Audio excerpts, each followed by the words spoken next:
Gentlemen, it is NBA Free Agency Radar Monday. It is your boy Lewis, man, and I am here to lay the info. So if you are hungry, NBA Free Agency Hot Stove, come to the kitchen, grab some snacks, sit and enjoy as I lay out the info for NBA news, trades, and you already know the deal, signings, what's going on. So once again, on the Lewis Basketball Network, starting right now. Hit it. Good afternoon, ladies and gentlemen, and welcome back to the Lewis Basketball Network on my channel. It is your boy Lewis, and I am back once again with another banger with yet another video. Make sure to like the video. Make sure to subscribe to the channel if you're new. Make sure to share this video. Only helps the channel grow. Truly appreciate it, man, from the bottom of my heart, guys. Without further ado, let's hop right into the NBA free agency news on the Lewis Basketball Network Hot Stove. Let's get it. Gentlemen, with our first story, Lonzo Ball makes his first public comment since being traded to the New Orleans Pelicans for Anthony Davis. As you can see, Lonzo's reaction had him on him getting traded to New Orleans. It says he is headed to the Pelicans with small forward Brandon Ingram and shooting guard Josh Hart. New Orleans now has a really nice young core headed by #1 overall pick Zion Williamson. Point guard Drew Holiday rounds out the roster as an elite two-way player. I've said that many times, ladies and gentlemen. With the Lakers, Ball averaged 9.9 points, 5.3 rebounds, 5.4 assists per game, 40.6% from the field, 32 from three, and 41.7% from the free throw line. Those numbers have to improve in New Orleans, and hopefully they do. It's really going to be really fun to watch Ball and Williamson run together in the open court with the Pelicans. We could see Lob City 2.0 with the New Orleans Pelicans in the 2019-2020 season. So, what did Lonzo Ball show? He showed that he has the ability to be a very good passer and a strong defender. Shooting and scoring off the dribble are two areas that the former #2 overall pick has to improve on. Playing in the head coach Alvin Gentry's up-tempo system, he figures to flourish with the Pelicans. The expectations, they're not going to be as high as with when he was with the Lakers, especially when LeBron James came there last season. And to that I say, I wish Lonzo Ball the best of luck. And hopefully he has a very long and successful career with the Pelicans or whatever team he ends up going there. So once again, much love to you, man. And he thanked the Lakers organization for giving them the opportunity to be able to get drafted and be able to play for that franchise and to wear the purple and gold. And, you know, those opportunities don't really come by, especially when you play for a historic franchise like that. Thank the fans. And once again, they have not turned out the way that you're expected to. But again, wish Lonzo nothing but the best of luck, man, in New Orleans. Says Warriors Bob Myers plans to sit down with Kevin Durant and Klay Thompson. Says we will see when asked about how optimistic he is about those conversations. Now, the Golden State Warriors have a couple of big-name players on their roster coming up for free agency. That is the double Ks in Klay Thompson and KD. KT and KD. Both are going to hit the open market. So, Warriors president Bob Myers says that he does plan sitting down with both of them and this week, and we'll see when asked about how optimistic he is on those conversations will go in terms of whether those guys are going to re-sign with Golden State or are they both going to hit the open market. Both Durant and Thompson are expected to miss most, if not all, of next season. Remember, ladies and gentlemen, Klay Thompson suffered his ACL injury on a drive to the basket in Game 6 of the Finals against the Toronto Raptors in Golden State which ended up being the last game at Oracle Arena. Yeah. And Kevin Durant re-injured and ruptured his Achilles tendon after injuring it in the second round against the Houston Rockets on May 8th and ended up re-aggravating it and ruptured it completely when he tried to drive on Serge Ibaka in Game 5 of the NBA Finals, and they both are most likely to miss the entire 2019-2020 season.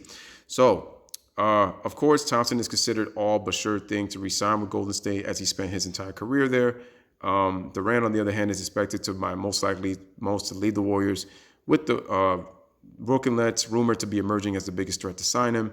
The superstar forward originally signed with the Dubs, obviously in 2016, as many have said the weakest move in NBA history, while some said he out-chessed LeBron James. Again, I'll leave that up for debate for you guys in the comments.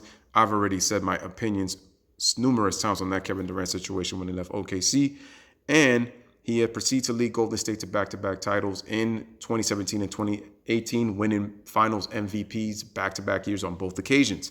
Suffered the calf strain in the second round, as I mentioned, and then he ruptured it for good in Game 5. And let's be clear about Kevin Durant. Now, Warriors management could be blamed in terms of pressuring Kevin Durant to play. They had the veto power, but at the end of the day, Kevin Durant wanted to be out there for his team. For those who question his toughness, he took a risk, and his risk ended up causing his injury. There have been reports saying that he has not been happy with how the Warriors handled his injury and rushing him to come back. like I said, I will leave that in order for that to be a war zone in the comment section. So you guys can go ahead with that. I've already addressed that situation on how I felt about that situation. Blazers trade Evan Turner to the Atlanta Hawks for Kent Bazemore. I saw this on Bleacher Report. So it says the Portland Trail Blazers are reportedly trading Evan Turner to the Atlanta Hawks for Kent Bazemore. According to Adrian Wojnarowski of ESPN, watch the GOAT.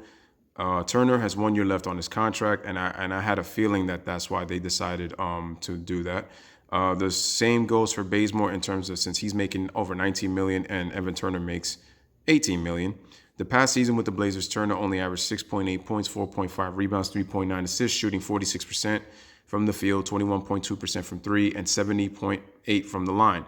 He only put up 2.7 points per game in the 2019 playoffs, so he really didn't give the Blazers that much production. The Blazers did make it to the Western Conference Finals, only to get swept by the Golden State Warriors. Kent Bazemore gives you 9+ more points than he did. 11.6 points, 3.9 rebounds, 2.3 assists, 40% from the field, 32 from three, 72 from the line. The Blazers won this reported trade. Bazemore is a better scorer and shooter than Turner. Bazemore will spread the floor. Now, Bazemore had a down year in terms of shooting, but he will provide a little bit better scoring than Evan Turner did in the season. And Evan Turner is a bust of a number 2 pick, in my opinion. He's okay, but it's like he's been inconsistent pretty much his whole career. He will spread the floor and gives the Hawks another ball and for Portland, while Turner gives the Hawks another ball handler in the pick and roll game. And remember, Atlanta drafted Cam Reddish, so the Blazers also took Nasir Little. So Portland is going to try to make another run. It's going to be more difficult with some of these West teams. We got to see how this free agency is going to turn out. And remember that the Golden State Warriors will miss KD and Klay Thompson for the most of the 2019-2020 season. We have to see how that shapes out. Now, it says that the Dallas Mavericks are kind of sneaking up on people, and they're actually expecting to meet with Kawhi Leonard. Now, it says, could the Dallas Mavericks sneak up on everybody in free agency this summer? According to Chris Sheridan of Sheridan Hoops, the Mavs are expecting to have a meeting with Kawhi Leonard. Now, just because Leonard is meeting with the Mavericks doesn't mean that the Mavs are getting near the top of his list, obviously. But nor does it mean he's even seriously considering signing with them. But it's simply a good business decision to hear them out. Luka Doncic, Kristaps Porzingis. The Mavs could be an interesting team heading into 2019-2020. If Porzingis is right, a trio of Leonard, Porzingis, and Doncic, that means you shore up your 3 position, 1 position, and 4/5. And Doncic could be a very well a title contender. Think of what that can do for other free agents. Who knows? Still, the general consensus is that Leonard will either re-sign tomorrow with Toronto or go to the Los Angeles Clippers. I think personally he's probably going to re-sign with the Raptors. That's just me. Ever since being traded to the Raptors from the Spurs last summer, Leonard was viewed as a 1-year rental for the Raptors, who was going to bowl for LA this summer. But once Leonard led the Raptors to the title, along with that great team, let's not forget Fred VanVleet, Pascal Siakam, Serge Ibaka, Kyle Lowry, Marc Gasol. Give those guys credit. Momentum has built toward him possibly re-signing. However, most still seem to think that Leonard is leaning towards the Clippers and that the Raptors will really have a chance to convince him to stay. Remember, Leonard is from LA, he grew up in Southern California, so his interest is Los Angeles. It certainly makes plenty of sense, especially in a young team like the Clippers, would instantly become championship contenders if Leonard joins. The Mavs only won. I also remember this. In other news, Andre Iguodala says that there's possibly no way that the New York Knicks are going to require pretty much probably any single players. He says they're not going to get KD and possibly nobody coming to New York. That's Andre's opinion. We got to see what happens. New York has just been a losing culture. They got some good young players. And I've said this many times, and I'm not even going to double down, and I'm not even going to get into really deep into it. The only way that the Knicks are going to acquire anybody, once again, I don't trust James Dolan. He may be on the sidelines, but like I said, he could make an appearance at any time and just do something stupid that would again prevent somebody from wanting to come there. And I just feel like with Steve Mills and Scott Perry, it's going to take time. They're doing a really good job. The Knicks have the most cap space of any team at over 70 million. But we got to see what they're going to do and how they're going to convince somebody to come there. And it's like, at this point, they're just going to have to get somebody. And we have to see some sort of winning. Like, there's got to be some improvement in terms of winning if we're ever going to get to, influence star players to come to New York. Because New York is the mecca of basketball. But right now, it is a laughingstock and it is a joke over there right now in New York. And it's a shame to say as a Knicks fan, man, it really sucks. But like I said, hopefully one day we could just, like I said, man, improve the culture, get good character guys, like I said, the organization from top to bottom has to improve. And I feel like that's really the only way. And so, ladies and gentlemen, we also have to look at some other free agents. Carmelo Anthony, where do you think that this guy is his career going to end up prematurely? Or do you think that there's a team out there that is willing to take a chance on Carmelo? And I honestly believe that Carmelo at this point, if he were to play in the starting lineup, he has to be a catch and shoot guy. He can't have this prominent role that he expects to be, that he's on the level of a LeBron James or a Kevin Durant. It's just not going to happen. And you're 35 years old. Or you have him come off the bench, and if he's willing to take that role, because if not, then we're going to see another Allen Iverson situation where he just honestly believes in his heart that he's this amazing starter averaging 26 to 27 a game. And it's like, Melo, you're not at that point in your career anymore. It's one of the reasons why a lot of teams won't even look at you.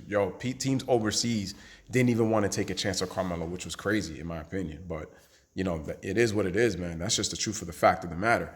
JJ Redick, with Carmelo, it's his legacy. JJ Redick, man, 13 years in the league. He's about to reach in the top 20 all time for most 3-pointers made in a career. So he's nearing the top 20. Where do you think he fits in a championship team? Remember, he was kind of pretty expensive in terms of the money he made. Where do you think that JJ Redick will most fit in to win a championship? Do you think he's going to re-sign with Philadelphia? So we don't know. Is Kyrie Irving going to go to the Brooklyn Nets?